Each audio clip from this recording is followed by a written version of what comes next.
Hi everybody, I'm Julie and I'm the song leader for Tweed Valley Chain Gang. I'm going to share a poem with you.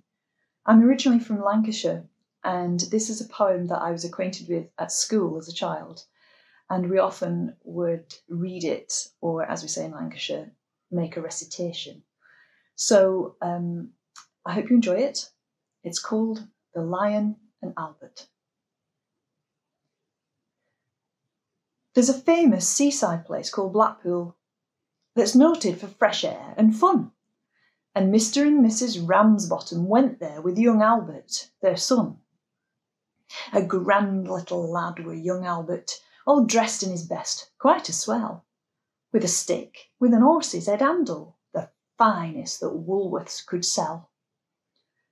They didn't think much to Thorshan. The waves they was fiddling and small. There was no wrecks, and nobody drowned. Fact, nothing to laugh at all. So, seeking for further amusement, they paid and went into zoo, where there were lions and tigers and camels, and old ale and sandwiches too. There were one great big lion called Wallace. His nose were all covered with scars. He lay in a somnolent posture, with the side of his face on the bars. Now Albert had heard about lions, how they was ferocious and wild. To see Wallace lying so peaceful, well, it didn't seem right to the child. So straight away, the brave little fella, not showing a morsel of fear, took his stick with its horse's head handle and pushed it in Wallace's ear. You could see that the lion didn't like it, for giving a kind of a roll, he pulled Albert inside the cage with him and swallowed the little lad whole. Then Pa, who'd seen the occurrence and didn't know what to do next, said, "Mother, yon lion's et Albert." And Mother said, I am vexed." Then Mr. and Mrs. Ramsbottom, quite rightly when all's said and done, complained to the animal keeper that the lion had eaten their son. The keeper was quite nice about it. He said, "What a nasty mishap.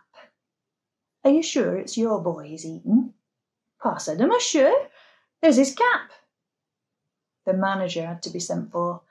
He came and he said, "What's to do?" Pa said, "Yon lion's at Albert, and him in his Sunday clothes too."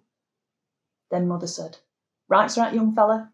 I think it's a shame and a sin for a lion to go and eat Albert, and after we've paid to come in." The manager wanted no trouble.